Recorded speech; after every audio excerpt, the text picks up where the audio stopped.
Let's chat today a little bit about the importance of accountability without blame.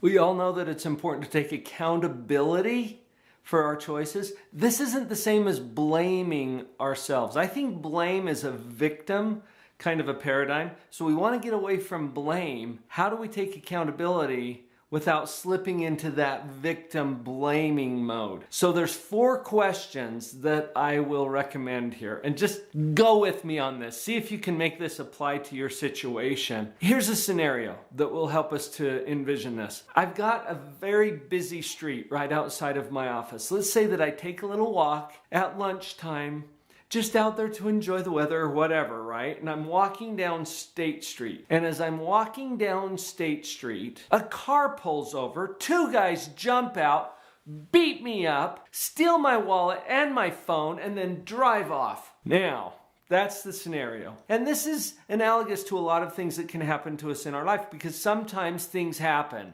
right? Sometimes you get beat up or things are stolen. So, connect with whatever that is for you. Now, here's the questions. Question number 1. How is this about me? Every incident has a personal and an impersonal component.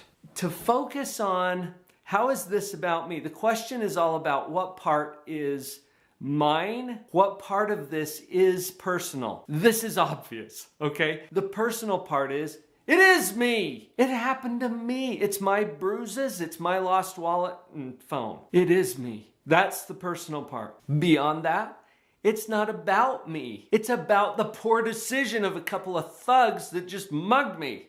You with me on this?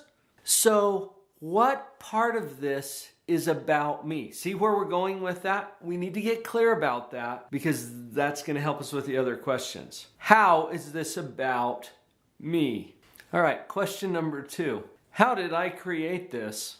This is not where we slip into blame and say, oh, I'm at fault for all of this. It's not about that. It's what part did I play in bringing this about? So how did I create this thing with the State Street example? I took a walk down State Street. Notice, I'm not saying that I did anything wrong. I'm not saying I'm to blame for this thing happening. I'm not releasing these 2 thugs for their poor choice. I'm simply acknowledging what's my part. And my part was I chose to take a little walk down State Street. Doesn't mean that I did the wrong thing. This one's a little tough for some people because it feels like you're taking full responsibility for the event. No, all you're doing is taking responsibility for your part. And that's the only part that you can have any control over. Let's move on to question number 3. What can I learn from this? Now, this is a great question because it acknowledges the value of every experience that we have. I think that there's a learning value in every experience, sometimes especially those painful ones, right? Let's be intentional, though, about how we answer this question, because some of the answers might not be as helpful as others. So, for example, what if I were to learn from this that I should never take a walk? Do you see how that's not very adaptive? It's not very bright either. There's nothing wrong with my choice to take a walk. Now, what if I could learn from this that there are some inherent risks when I choose to take a walk? Well, sure, that might be a helpful thing to learn from this, because then I can take appropriate precautions or whatever it is, right? And maybe I was being cautious enough. It doesn't mean that I did anything wrong. But what can I learn from this? Another example, sometimes the difficult things that we go through give us an opportunity to learn compassion and empathy for other folks who go through this stuff. I think I shared with you on another video, I went through some really challenging financial struggles about 10 years ago. And I ended up in a situation that I always thought before was only happening to people who were flakes or dishonest or just clueless about life. I have a whole lot more empathy now because I've been through it. So that question number 3 also helps us to move on to the 4th one. I'll get to that in just a minute. What can I learn from this? Powerful. Acknowledge the value of every experience you have, and especially the painful ones. Okay, let's move on to question number 4.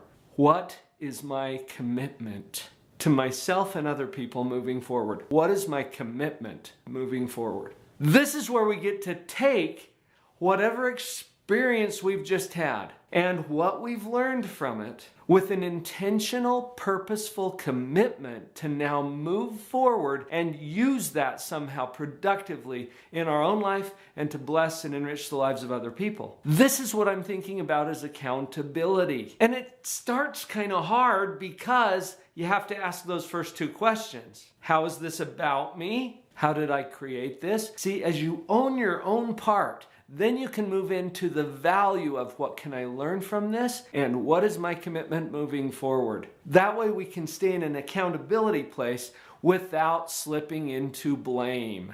Okay, I hope you don't get mugged while you're walking down State Street, but if you do, at least you can be accountable without blame.